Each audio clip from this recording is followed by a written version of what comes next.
साथियों, आज देखिए क्लास 10 का चैप्टर 7.3 का क्वेश्चन नंबर 3, ठीक है, यही चल रहा है अभी फिलहाल। तो इस चैप्टर को कंप्लीट करेंगे, उसके बाद फिर अगला चैप्टर में आएंगे। तो ज्यादा बातचीत ना करते हुए शुरू करते हैं। देखिए क्वेश्चन नंबर 3, कोई भी क्वेश्चन को बनाने से पहले उसको समझने का प्रयास कीजिए। उससे क्या होगा ना, क्वेश्चन आपको समझ में आएगा, फिर पता चलेगा कि क्या करना है।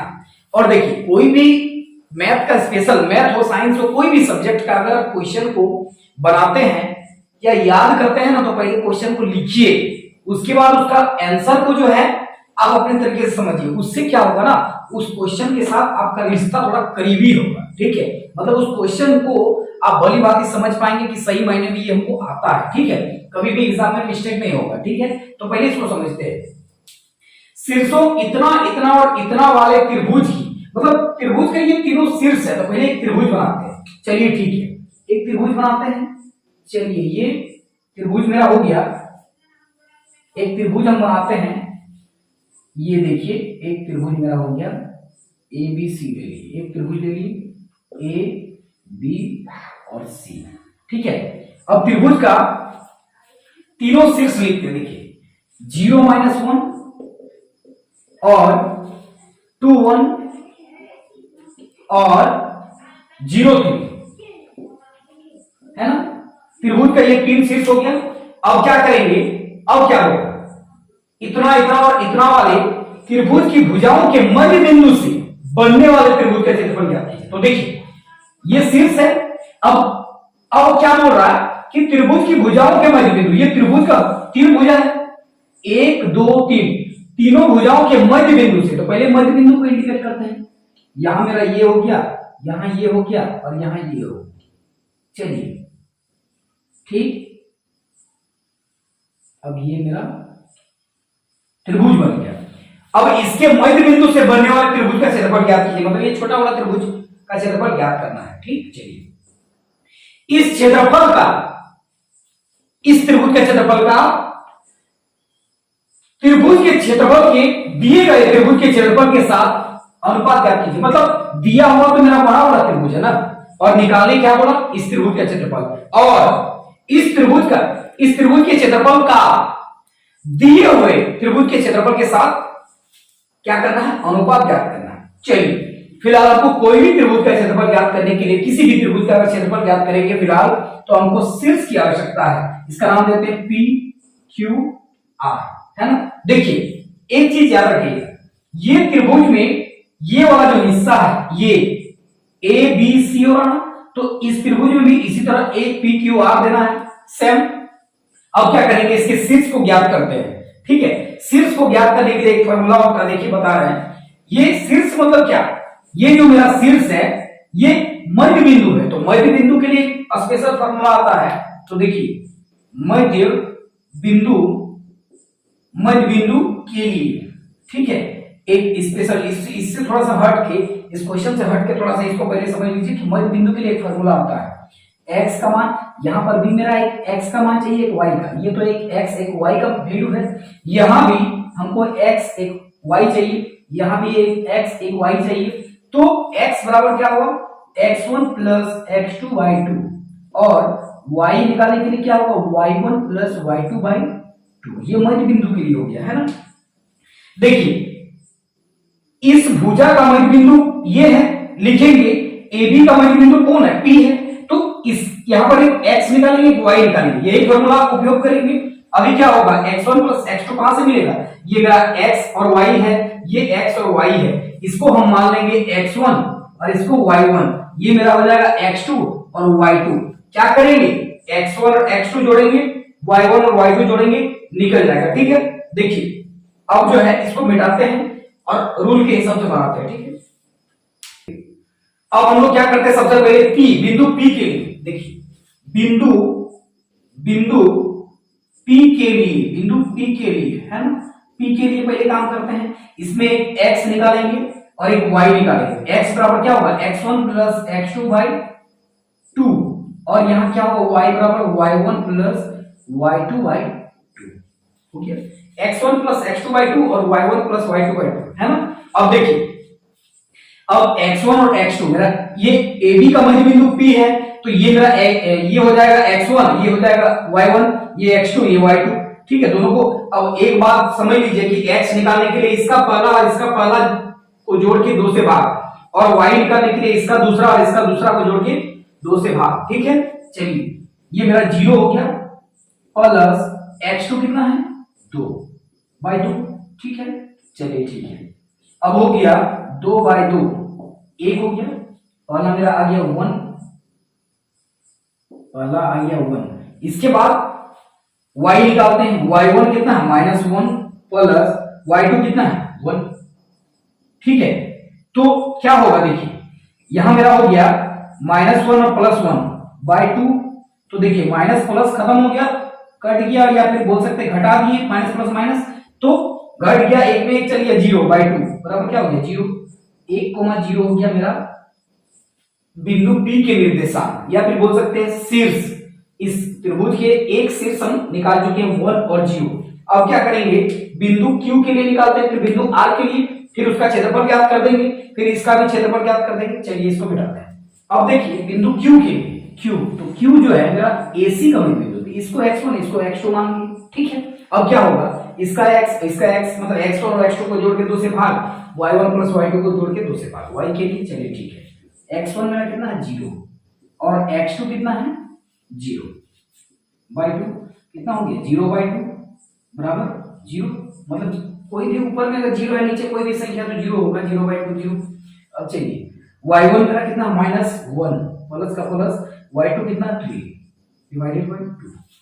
अब देखिए घट गया, 3 में 1 तो 2, माइनस प्लस माइनस, 3 में 1 चल गया तो 2, नीचे 2 खत्म हो गया, कितना बचा 1, 0 और 1, 0 और 1 हो गया ना। अब बिंदु R निकालते हैं। ठीक, अब देखिए बिंदु R के लिए है ना, तो बिंदु R के लिए तो वो BC का मध्य बिंदु है, तो इसको x1 और y1 मानते हैं, इसको x2 y2। ठीक है, इसको मिटा देते हैं। चलिए ठीक है, BC का मध्य बिंदु R है, ऐसा भी लिख सकते हैं, उसके बाद में निकालेंगे तो चलेगा। देखिए वैसे दिक्कत नहीं, लिख सकते हैं, यहां पर लिख दीजिए। अब बिंदु R के लिए ठीक है, तो क्या होगा देखिए, x1 मेरा कितना है 2 प्लस x2 कितना है 0, तो हो गया 2/2, 1 आ गया 1 हो गया, और y1 कितना है y1 1 प्लस y2 कितना है 3 है ना, 4/2 लिखते हैं, कितना हो गया 2 हो गया ना, 1 और 2। ये मेरा बिंदु R का निर्देशांक आ गया।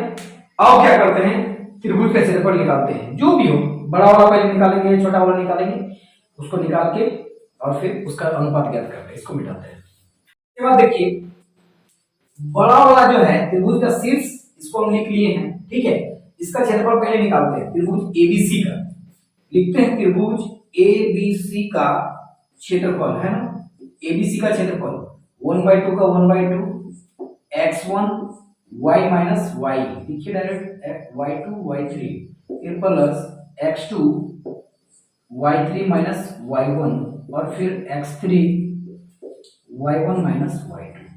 ओके, ये मेरा फॉर्मूला हो गया। अब देखिए यही वो शीर्ष है, ऐसे लिख लेते हैं डायरेक्ट, x1 और ये y1, ये x2 और ये y2, ये x3 और ये y3। यहां भी लिख सकते हैं x1 y1, x2 y2, x3 y3। ठीक है, बड़ा वाला त्रिभुज का क्षेत्रफल निकाल रहे हैं। देखिए 1/2 का 1/2 हो गया, x1 मेरा कितना है 0 ब्रैकेट क्लोज, y2 मेरा 1 माइनस का माइनस, y3 कितना है 3 प्लस x2 कितना है, x2 मेरा है 2, y3 कितना है y3 3 माइनस का माइनस, y1 कितना है y1 है। देखिए यहाँ फॉर्मूला वाला माइनस है, y3 मेरा है 3 है, और माइनस का माइनस, y1 कितना है y1 देखिए -1, तो एक माइनस यहाँ है, फिर से माइनस लेके आ रहा है, प्लस हो गया। फिर देखिए x3 कितना है 0, y1 कितना है, y1 मेरा है -1, माइनस का माइनस, और y2 कितना है y2 है 1।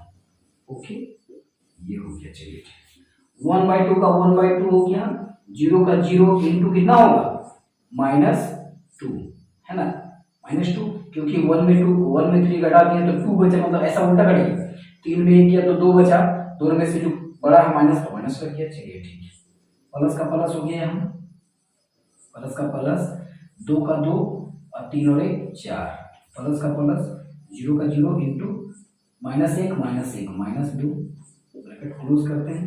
देखिए 1/2 का 1/2 हो गया, 0 - 2 किसी को भी 0 से गुणा करेंगे 0 होगा, प्लस का प्लस 2 चौक 8 प्लस किसी को भी 0 से गुणा करेंगे 0 होगा। चलिए ठीक है, अब देखिए 1/2 का 1/2 हो गया और यहाँ तो कुछ नहीं बचा, सिर्फ 8। ठीक है, ये कितना हो गया 4, मतलब बराबर 4 वर्ग मात्रक। ठीक है, ये मेरा बड़ा वाला त्रिभुज का क्षेत्रफल आ गया। ठीक, अब छोटा वाला त्रिभुज का क्षेत्रफल निकालते हैं, फिर अनुपात ज्ञात करते हैं। ठीक है, चलिए ठीक।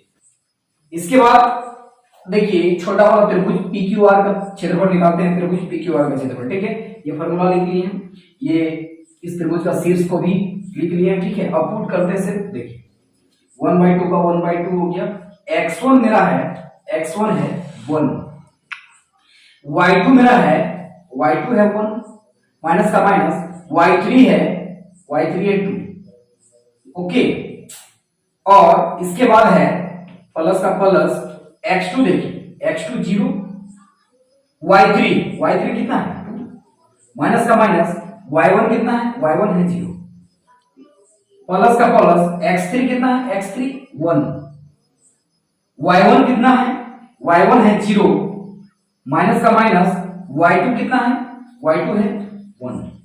ठीक है, यहां पर मेरा y1 0 माइनस का माइनस, y2 1 ब्रैकेट क्लोज कर देते हैं। देखिए 1/2 का 1/2 हो गया, 1 का 1 यहां पर घटाएंगे तो क्या होगा, उल्टा घटाइए, 2 में 1 गया तो 1, दोनों में से बड़ा कौन है, ये माइनस में है माइनस, प्लस का प्लस, 0 का 0, 2 में 0 घटाएंगे कितना बचेगा, कुछ भी नहीं घटा तो मतलब 2 बचे, प्लस का प्लस, 1 का 1।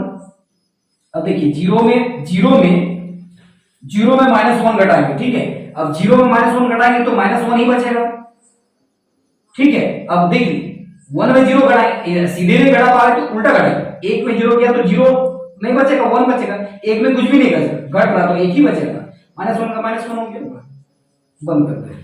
अब देखिए 1/2 का 1/2 हो गया, गुना कीजिए, 1 1 1 -1 प्लस का प्लस, 0 का 0 प्लस का प्लस, 1 1 सॉरी यहां देखिए प्लस माइनस माइनस होगा, 1 1 1 -1 हो गया, ये मेरा हो गया। अब देखिए 1/2 का 1/2 हो गया, अब गुना करते देखिए -1 और -1 -2 हो गया, है ना।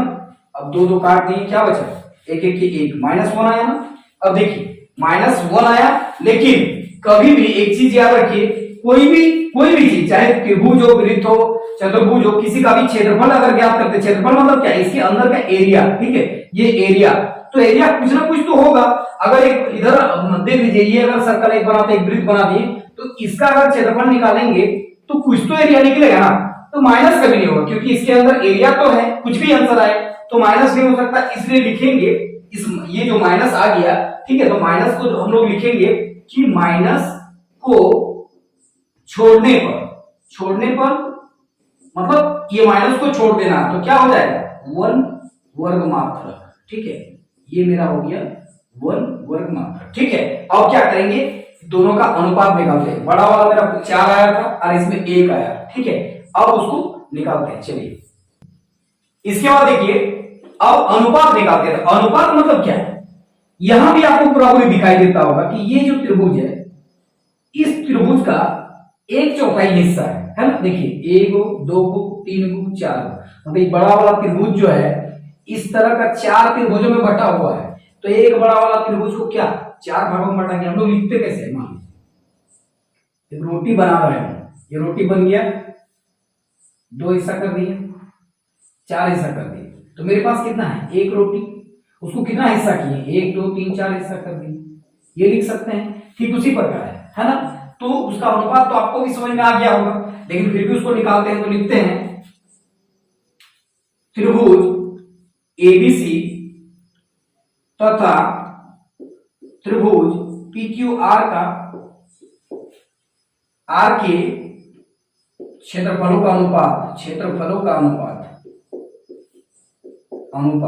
है ना, अनुपात निकालते हैं, अनुपात ठीक, तो पहले जो मेरा छोटा वाला है उसको लिखना पड़ेगा, एरिया त्रिभुज P Q R by area त्रिभुज एबीसी।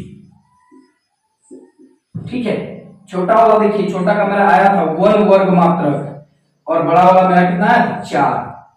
ठीक है, तो मेरा आंसर हो जाएगा 1:4, ये आंसर हो गया। ठीक है, तो ये रहा क्वेश्चन नंबर 3। ठीक है, इसमें थोड़ा सा क्या है कि काम मतलब अटपटान काम नहीं, बस थोड़ा सा सावधानी से करना है। जैसे मध्य बिंदु, अब मध्य बिंदु थोड़ा सा निकाल लेना है, फिर जहां आपको त्रिभुज मिला उससे निकाल सकते हैं। हो सके आपको इसके बाद ये कर दे कि इस त्रिभुज का क्षेत्रफल ज्ञात करें, इस त्रिभुज का क्षेत्रफल ज्ञात करें, इसका और इसका, चारों त्रिभुज का क्षेत्रफल का योग कितना होगा, तो चारों का क्षेत्रफल निकाल कर जोड़ना पड़ेगा। क्वेश्चन कुछ भी हो सकता है, बस उसका बेस को समझिए। ठीक है, कोई समस्या नहीं। हाँ, थोड़ा होता है लंबा फार्मूला तो बनाने में थोड़ा सा लगता है कि गलत हो जाएगा ना, क्या होगा, तो डरने की आवश्यकता नहीं है। आप रूल के हिसाब से बनाइए, बन जाएगा। बनाने में जो है आपको अच्छा भी लगेगा। ठीक है, तो ये रहा क्वेश्चन नंबर 3। इसके बाद हम लोग क्वेश्चन 4, 5 बनाएंगे। आज के लिए इतना ही, फिर मिलेंगे हम लोग एक नए वीडियो के साथ। तब तक के लिए बाय बाय।